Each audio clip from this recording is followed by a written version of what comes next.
श्री गणेशाय नमः। Welcome to Galaxy Group of Science. My self Vaibhav sir, physics lecturer. आपने अभी तक 2 वीडियो देखे होंगे फिजिक्स के। उसमें मैं आपको एक बार फिर से रिवीजन करवा देता हूँ, फिर बाद में हम आगे के टॉपिक पे जाते हैं। पहला वीडियो जो हमने देखा था फिजिकल वर्ल्ड का, पहले वीडियो में मैंने आपको बताया था जो फिजिक्स जो है वो टोटल 2 डोमेन में बटा हुआ होता है। फर्स्ट डोमेन मैक्रोस्कोपिक डोमेन और दूसरा डोमेन होता है माइक्रोस्कोपिक डोमेन।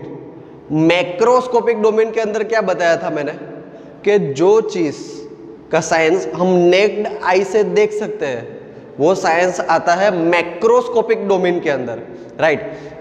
फिर हमने बताया था माइक्रोस्कोपिक डोमेन। माइक्रोस्कोपिक मतलब जो चीज़ हमें नेक्ड आई से दिखाई नहीं देती, फिर भी उसके अंदर जो साइंस होता है, वो सारी चीज़ों का जो अभ्यास करना होता है, वो सारा आता है माइक्रोस्कोपिक डोमेन के अंदर, राइट। यानी टोटल 2 डोमेन होते हैं, एक मैक्रोस्कोपिक और दूसरा होता है माइक्रोस्कोपिक, जो मैंने पढ़ाया था। फिर और एक चीज़ हमने देखी थी फर्स्ट वीडियो में, फिजिक्स जो है टोटल 4 ब्रांच में डिवाइड होता है। फिजिक्स टोटल 4 ब्रांच में डिवाइड होता है। पहली ब्रांच थी मैकेनिक्स ब्रांच, दूसरी ब्रांच थी इलेक्ट्रोडायनेमिक्स ब्रांच, तीसरी ब्रांच थी ऑप्टिक्स ब्रांच और फोर्थ ब्रांच थी थर्मोडायनेमिक्स ब्रांच, राइट। उस टाइम मैंने बताया था कि स्टैंडर्ड 11th के अंदर हमें 2 ब्रांच के बारे में पढ़ना है। कौन सी? एक तो मैकेनिक्स ब्रांच और दूसरी थर्मोडायनेमिक्स ब्रांच, राइट। और स्टैंडर्ड 12th के अंदर दूसरी 2 ब्रांचेस पढ़नी है। कौन सी? एक इलेक्ट्रोडायनेमिक्स ब्रांच और दूसरा था ऑप्टिक्स ब्रांच, राइट। इतना मैंने फर्स्ट वीडियो में क्लियर किया था और चारों ब्रांचों के अंदर क्या क्या पढ़ाई होगी वो भी मैंने आपको बताया था, इन जनरल इंफॉर्मेशन दे दी थी। अब बात करते हैं हम सेकेंड वीडियो की। सेकेंड वीडियो की बात करें, यानी सेकेंड वीडियो में हमने क्या पढ़ा? सेकेंड वीडियो के अंदर हमने पढ़ा अबाउट फोर्सेस। फोर्सेस के बारे में हमने बताया। मैंने बहुत सारे टाइप्स के फोर्सेस, 10 से 12, 15 टाइप्स के फोर्सेस मैंने यहाँ लिखे थे।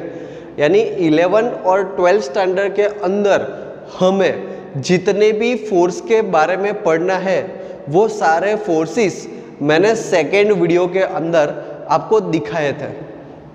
वो जो फोर्सेस बताए थे उसमें 2 फोर्स के बारे में मैं थोड़ा डिटेल में गया था। उसमें से एक था gravitational force, GF short form, gravitational force GF। Gravitational force क्या था वो मैंने बताया था। फॉर एग्जांपल 2 पार्टिकल ले लो, एक पार्टिकल का मास m1 है, दूसरा पार्टिकल का मास m2 है।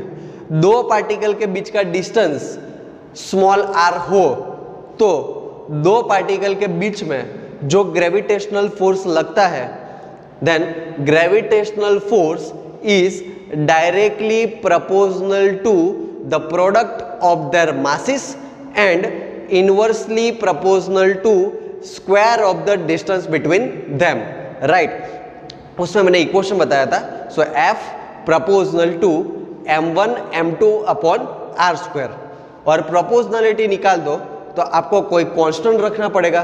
तो कांस्टेंट हमने रखा था F equal to G m1 m2 upon r square, right. Where capital G क्या है? अपना ग्रेविटेशनल कांस्टेंट। क्या है? कैपिटल G अपना ग्रेविटेशनल कांस्टेंट। ऐसा हमने 10th स्टैंडर्ड तक पढ़ा था। और ये जो कैपिटल G है, ग्रेविटेशनल कांस्टेंट है, वो कैवेंडिश नाम के साइंटिस्ट ने फाइंड किया था। कौन सा साइंटिस्ट ने? कैवेंडिश नाम के साइंटिस्ट ने फाइंड किया था, राइट। यानी हमने ग्रेविटेशनल फोर्स जो है उसका इक्वेशन याद कर लिया कि F equal to G m1 m2 upon r square, right. फिर मैंने एक दूसरी चीज बताई थी कि भाई ग्रेविटेशनल फोर्स लगने के लिए कोई मीडियम की जरूरत होती नहीं है। मीडियम क्या है वो भी मैंने बताया था कि फॉर एग्जांपल एयर का मीडियम होता है, राइट, वाटर का मीडियम होता है, ग्लास का मीडियम होता है। उसको ग्रेविटेशनल फोर्स लगने के लिए कोई भी मीडियम की हमें रिक्वायरमेंट नहीं है। कहीं पे भी जगह पे कोई भी पार्टिकल पे ये ग्रेविटेशनल फोर्स लग सकता है, राइट। तो ये बात की थी हमने ग्रेविटेशनल फोर्स की। और तीसरी लाइन मैंने बताई थी ग्रेविटेशनल फोर्स में ये सबसे वीकेस्ट फोर्स है, सभी जितने भी फोर्स है उसमें सबसे वीकेस्ट फोर्स जो है वो अपना ग्रेविटेशनल फोर्स है। क्लियर, ये मैंने अपना ग्रेविटेशनल फोर्स के बारे में बताया था। फिर दूसरा एक बताया था मैंने इलेक्ट्रोमैग्नेटिक फोर्स या तो फिर इलेक्ट्रिक फोर्स, कुछ भी बोल सकते हो आप। इलेक्ट्रिक फोर्स के बारे में बताया था। इलेक्ट्रिक फोर्स में मैंने क्या बताया था, फिर से बता देता हूँ। दो पार्टिकल ले लो, एक पार्टिकल का चार्ज Q1 है, दूसरे पार्टिकल का चार्ज Q2 है।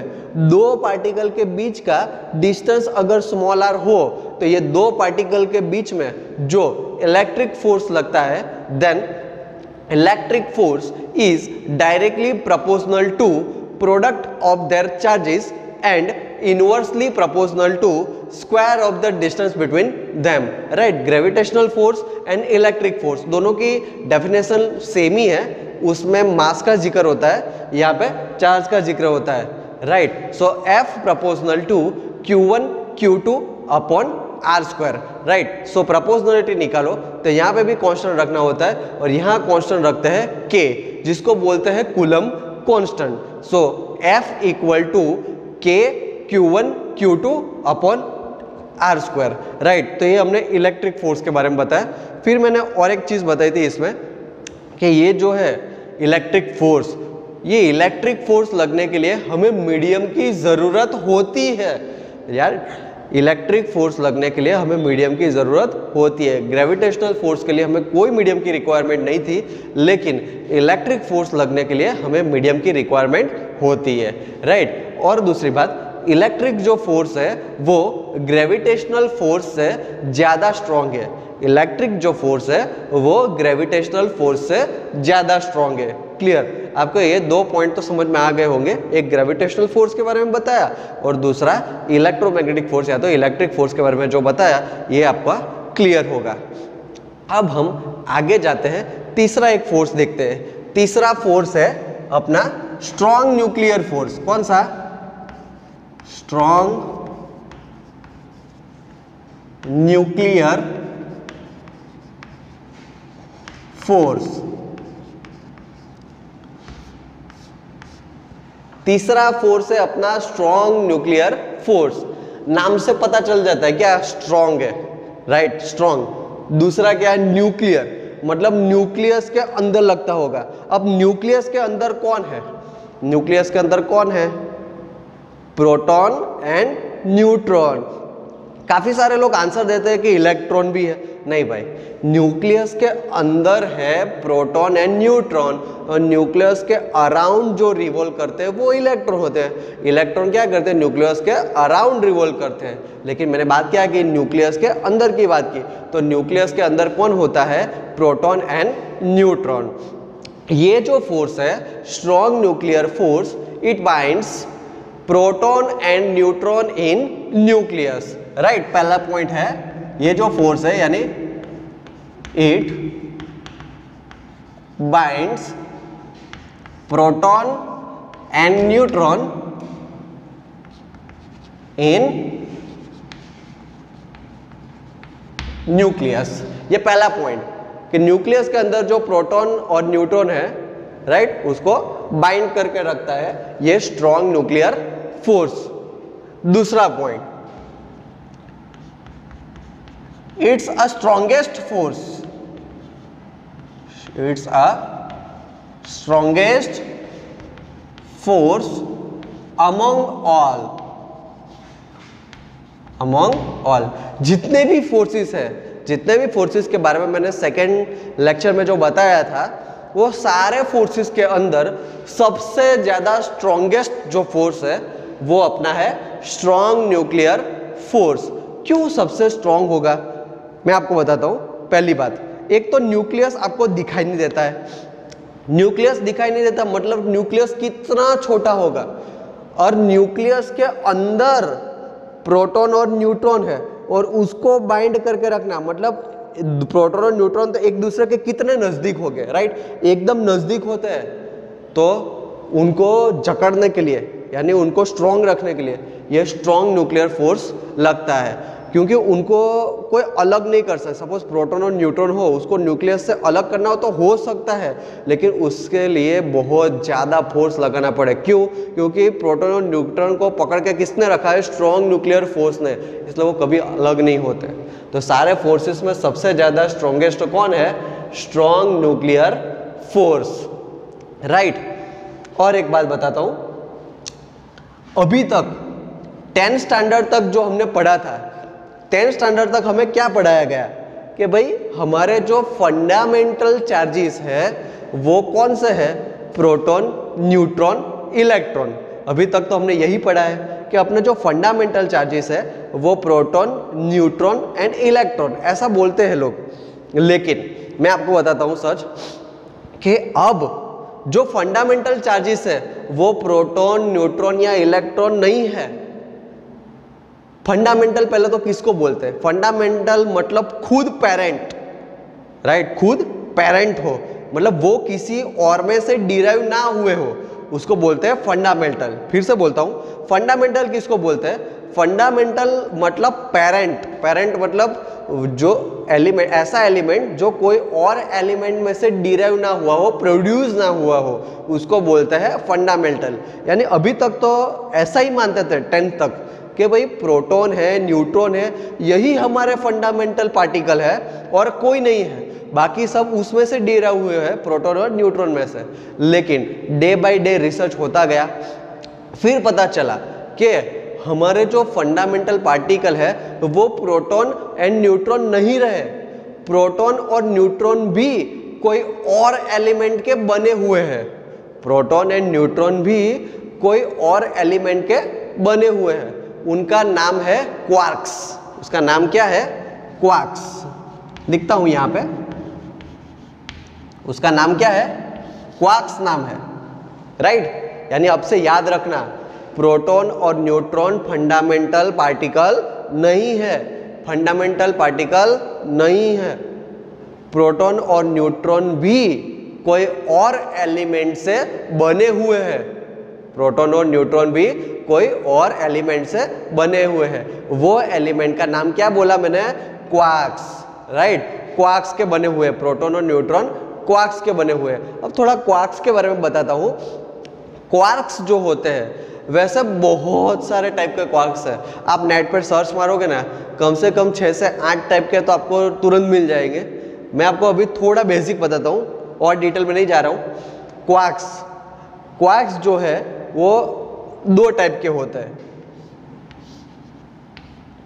एक है अप क्वार्क, दूसरा है डाउन क्वार्क, राइट। क्वार्क्स जो होते हैं वो 2 टाइप के होते हैं, एक अप क्वार्क और डाउन क्वार्क, अप क्वार्क और डाउन क्वार्क, राइट। उसकी भी वैल्यू फिक्स है, मैं आपको बताता हूं। अप क्वार्क जो है, अप क्वार्क, उसकी वैल्यू है +2/3e, +2/3e। और डाउन क्वार्क जो होता है उसकी वैल्यू है -1/3e। ओके, अप क्वार्क की वैल्यू है +2/3e, डाउन क्वार्क की जो वैल्यू है वो है -1/3e। वेयर ई क्या है? वेयर ई क्या है? ई है हमारा इलेक्ट्रॉन का चार्ज, राइट। वो भी आपने 10th स्टैंडर्ड तक पढ़ा होगा कि ई की वैल्यू क्या है? E equal to 1.6 into 10⁻⁻19 coulomb. याद करो आप, 10th स्टैंडर्ड के अंदर आपने ये पढ़ा है कि नहीं? वैल्यू आपने सम भी किए हुए हैं। आप प्रोटॉन का चार्ज बोलो, इलेक्ट्रॉन का चार्ज बोलो, सेम ही है। कितना? E equal to 1.6 into 10⁻⁻19 coulomb, right.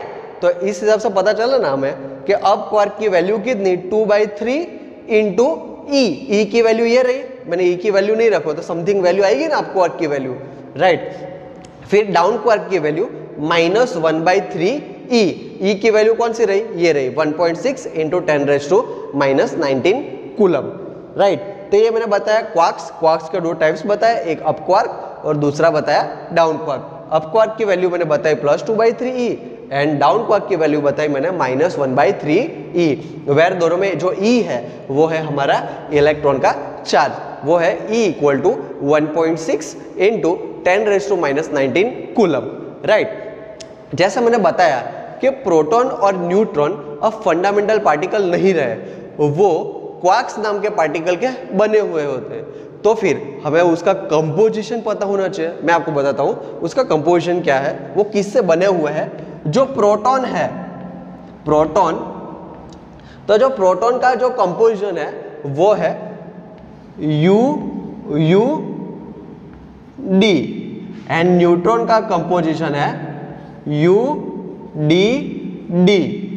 ऐसा है, प्रोटॉन जो है उनका कंपोजिशन UUD एंड न्यूट्रॉन का कंपोजिशन है UDD।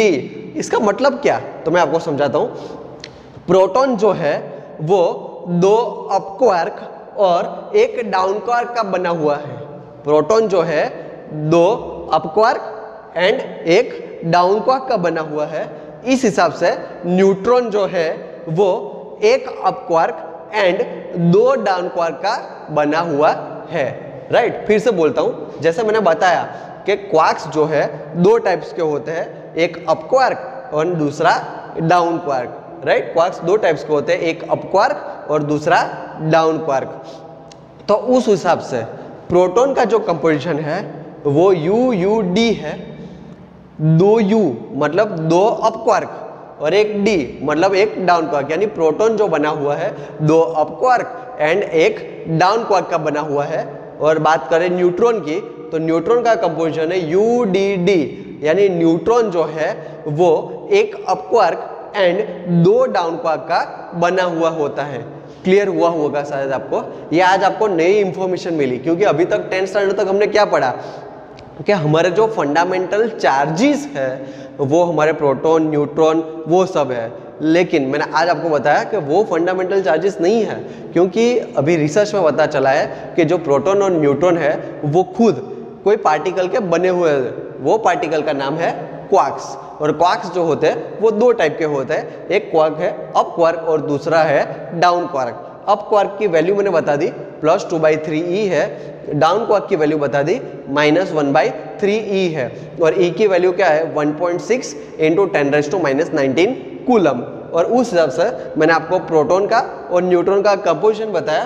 प्रोटॉन का कंपोजिशन है UUD, यानी प्रोटॉन जो है वो 2 अप क्वार्क और एक डाउन क्वार्क का बना हुआ है। और दूसरी बात करें न्यूट्रॉन की, न्यूट्रॉन का कंपोजिशन है UDD, यानी न्यूट्रॉन जो है वो एक अप क्वार्क और 2 डाउन क्वार्क का बना हुआ है, राइट। तो इसमें आपको पता चला होगा, ये मैंने आपको बताया स्ट्रॉन्ग न्यूक्लियर फोर्स के बारे में, right. Strong nuclear force, it's binds the proton and neutron in nucleus. दूसरा बताया it's the strongest force among all, और तीसरा ये मैंने 3 बार बताया क्वार्क्स के बारे में, तो आपको पता चला होगा, राइट। अब हम आगे जाते हैं आगे के फोर्सेस के बारे में। ये सब चीज़ें बहुत इजी है, ये सब चीज़ों के बारे में थोड़ा इंफॉर्मेशन आप टेक्स्ट बुक में पण देख सकते हो, या तो फिर नेट पर सर्च मारो तो भी आपको पता चले। ये मैं आपको डिटेल में बता रहा हूँ, राइट। और अब आगे देखते हैं 4th टाइप का फोर्स, वीक न्यूक्लियर फोर्स। कौन सा है? Weak nuclear force, week nuclear force. देखो आगे हमने पढ़ा था स्ट्रॉन्ग न्यूक्लियर फोर्स, तो नाम से मैंने बताया था कि स्ट्रॉन्ग था इसलिए मैंने बोला स्ट्रॉन्गेस्ट है। फिर बताया न्यूक्लियर था उसमें, तो मैंने बोला न्यूक्लियस में लगता होगा, फोर्स तो फोर्स है। यहाँ क्या लिखा है? Weak nuclear force. अब देखो यहाँ भले वीक लिखा हो, लेकिन ये सभी फोर्स में सबसे वीक ये नहीं है, राइट। यहाँ भले वीक लिखा हो, वीक तो है फोर्स, लेकिन सभी सारे जो फोर्स है उसमें सबसे वीक ये वाला नहीं है। सबसे वीक कौन सा है? मैंने वीडियो में बताया था, सबसे वीक कौन सा है? Gravitational force. ये मैंने उसमें बताया था, सबसे वीक जो फोर्स है वो ग्रेविटेशनल फोर्स है। वो कहीं पे भी लग जाता है, कहीं पे भी लग जाए, वो अपना वीकेस्ट फोर्स। ये है वीक न्यूक्लियर फोर्सेस, राइट। इसमें पता चलता है कि न्यूक्लियर मैंने लिखा, तो न्यूक्लियर जो रिएक्शंस होते हैं उनके अंदर इस टाइप के फोर्स लगते हैं। अब न्यूक्लियर रिएक्शंस मतलब इट्स, ये जो फोर्स है it's occurs only in nuclear processes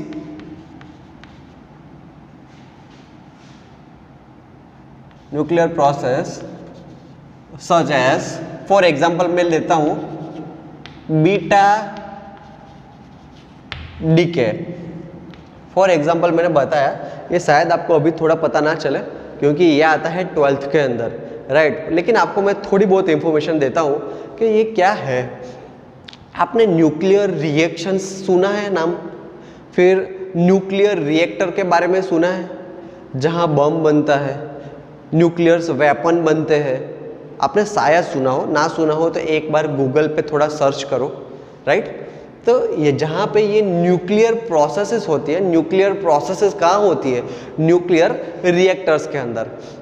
वहाँ पे इस टाइप के जो यहाँ पे लिखा है ना, अल्फा डीके होता है, बीटा डीके होता है, गामा डीके होता है। शायद आपने नाम सुना हो अल्फा डीके। अल्फा मतलब होता है हीलियम, राइट।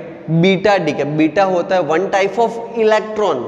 याद रखना, बीटा जो होता है वो वन टाइप ऑफ इलेक्ट्रॉन होता है। अभी आपको मैं डिटेल में बताऊंगा, आपको पता नहीं चलेगा, थोड़ा थोड़ा इंफॉर्मेशन तो मैं आपको देता हूँ। फॉर एग्जांपल मैं आपको बताता हूँ कि अल्फा डीके, अल्फा में क्या होता है, हीलियम होता है 2He4। बीटा डीके, अब बीटा जो है दो टाइप के होते हैं, बीटा जो है वो दो टाइप के होते हैं। एक ऐसा +1E0 एंड दूसरा होता है -1E0। बीटा जो है वो दो टाइप के होते हैं, एक +1E0, इसका नाम बोलते, इसको भी बीटा बोलते हैं, इसको भी बीटा बोलते हैं, लेकिन प्यार से अलग अलग नाम पे घर के नाम है उनके। इसको बोलते हैं पॉजिट्रॉन। क्या बोलते हैं, पॉजिट्रॉन। इसको अलग करो, पॉजिट्रॉन, अलग करो तो पॉजिटिव इलेक्ट्रॉन। दिख रहा प्लस है यानी पॉजिटिव इलेक्ट्रॉन, इसके लिए उसको बोलते हैं पॉजिट्रॉन। इसको तो सीधा है इलेक्ट्रॉन ही बोलते हैं, नेगेटिव इलेक्ट्रॉन है इसलिए इसको बोलते हैं इलेक्ट्रॉन। ऐसा आगे लगाने का नहीं कि नेगेटिव, ऑलरेडी माइनस लिखा हुआ है, राइट। इसको बोलते हैं अकेला नेगेटिव इलेक्ट्रॉन, और इसको बोलते हैं पॉजिट्रॉन। ये दोनों बीटा ही बोलते हैं, इसको क्या बोलते हैं, बीटा। और गामा तो क्या है, गामा तो एक पार्टिकल है, राइट। गामा रे भी आपने सुना होगा कि गामा रे ऐसा पढ़ा हो, नहीं पढ़ा हो तो अभी आगे आएगा, राइट। तो ये सारे मैंने बताया, alpha decay, beta decay, gamma decay. ये डीके डीके डीके क्या है, मतलब जब ये प्रोसेस होती है ना, तब ये एलिमेंट जो है ना, ये एक्स्ट्रा एलिमेंट क्या होते हैं, बाहर निकलते हैं। ये एक्स्ट्रा एलिमेंट बाहर निकलते हैं, फिर से दूसरे एलिमेंट के साथ रिएक्शन करते, फिर से बाहर निकलते हैं, यानी न्यूक्लियर चेन रिएक्शन बोल सकते हैं। न्यूक्लियर चेन रिएक्शन के अंदर कंटिन्यूस क्या होता है, यानी कंटिन्यूस, वो लोग कंटिन्यूस रिएक्शन करते हैं, प्रोडक्ट में बाहर निकलते हैं, फिर से रिएक्शन करते हैं, प्रोडक्ट में बाहर निकलते हैं, फिर से रिएक्शन करते हैं, प्रोडक्ट में बाहर निकलते हैं, फिर से रिएक्शन करते हैं, प्रोडक्ट में बाहर निकलते हैं। यानी ये जो चेन प्रोसेसेस जो है उनके अंदर, राइट, ये तरह के फोर्स होता है वीक न्यूक्लियर फोर्स, राइट। तो वीक न्यूक्लियर फोर्स के बारे में क्या बताया, it's occurs only in nuclear processes such as a beta decay. ये तो मैंने ऐसा लिखा बीटा डीके, आपको ऐसा लगा क्यों आपने बीटा डीके ही बताया, जस्ट फॉर इंफॉर्मेशन। ऐसे तो बहुत सारे डीके, अल्फा बीटा गामा, बहुत सारे एलिमेंट का डीके होता है, लेकिन जस्ट बुक के अंदर आपको बीटा डीके के बारे में बताया, इसलिए मैंने आपको बीटा डीके के बारे में बताया, राइट।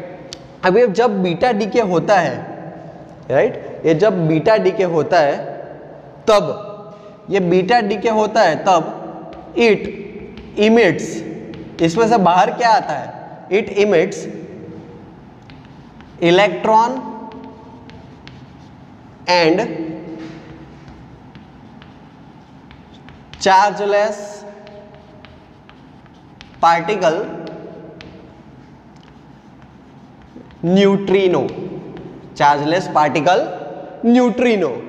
देखो मैंने बताया बहुत सारे एलिमेंट ऐसे होते हैं जो डीके करते हैं, पर मैंने बीटा डीके के बारे में बताया। जब बीटा डीके होता है तब कौन से एलिमेंट बाहर निकलते हैं, राइट, प्रोडक्ट में, इट इमिट्स इलेक्ट्रॉन। एक तो एक इलेक्ट्रॉन बाहर आता है, ये तो मैंने बताया कि बीटा डीके हो तो ये तो बाहर निकलना ही है, ये प्रोडक्ट में तो बाहर आते ही है। फिर से मैं आपको एक बार बता दूं कि ये मैंने लिखा था, it emits electron and chargeless particle neutrino, यानी जब भी बीटा डीके होता है तब प्रोडक्ट में क्या बाहर निकलता है, बीटा डीके के अंदर प्रोडक्ट में निकलता है इलेक्ट्रॉन एंड चार्जलेस पार्टिकल होता है न्यूट्रिनो, राइट। यानी वीक न्यूक्लियर फोर्स के बारे में पढ़ा कि वो कहाँ होता है, ये फोर्स जो है वो कहाँ लगता है, एक तो न्यूक्लियर प्रोसेस के अंदर such as alpha beta gamma decay, उसमें से मैंने बीटा डीके का एग्जांपल दिया कि बीटा डीके जब होता है तब इमिट क्या होता है, इलेक्ट्रॉन एंड चार्जलेस पार्टिकल। अब मैं आपको बताता हूँ जो हमने चार्ज फोर्स पढ़े, strong nuclear force, gravitational force, week nuclear force, electromagnetic force, ये सबको जो स्ट्रॉन्गेस्ट फोर्स है वो रेंज में रखे तो सबसे स्ट्रॉन्ग है वो स्ट्रॉन्ग न्यूक्लियर फोर्स, फिर बाद में थोड़ा उससे थोड़ा स्ट्रॉन्ग है इलेक्ट्रोमैग्नेटिक फोर्स, फिर उससे थोड़ा कम वीक न्यूक्लियर फोर्स, और सबसे ज़्यादा वीकेस्ट फोर्स जो है वो होता है अपना ग्रेविटेशनल फोर्स, राइट। तो ये क्रम में आप याद रखना, सबसे ज़्यादा स्ट्रॉन्ग है स्ट्रॉन्ग न्यूक्लियर फोर्स और सबसे ज़्यादा वीक है ग्रेविटेशनल फोर्स, राइट। अब इसको याद रखना हो तो कोई रट्टा नहीं मारना है, मैं तो याद रखता हूँ एक इंडियन क्रिकेटर है अपना सहवाग, तो मैं इससे याद रखता हूँ सहवाग, वैसा ही है ना, सहवाग में एस आता है स्ट्रॉन्ग न्यूक्लियर फोर्स, ई आता है इलेक्ट्रोमैग्नेटिक फोर्स, डब्ल्यू आता है राइट वीक न्यूक्लियर फोर्स, जी आता है ग्रेविटेशनल फोर्स, ओके। तो ये नाम से याद रखो तो आपको रेंज पता चलेगा सबसे ज़्यादा स्ट्रॉन्ग और सबसे ज़्यादा वीक कौन है, क्लियर। तो आज के ये वीडियो में मैंने आपको बताया स्ट्रॉन्ग न्यूक्लियर फोर्सेस के बारे में, वीक न्यूक्लियर फोर्सेस के बारे में, और चारों फोर्स को रेंज में अगर लिखे तो सबसे ज़्यादा स्ट्रॉन्ग कौन है और सबसे ज़्यादा वीक कौन है, राइट। तो मैं आज आपको जो भी पीडीएफ भेजूँ, क्वेश्चन आंसर भेजूँ, एमसीक्यू भेजूँ, उसको आप थोड़ा लिख के करना, और कोई भी डाउट हो तो आप तुरंत कॉल कर देना, मैसेज कर देना, तुरंत आपका क्वेश्चन का आंसर मिल जाएगा, ओके। Thank you.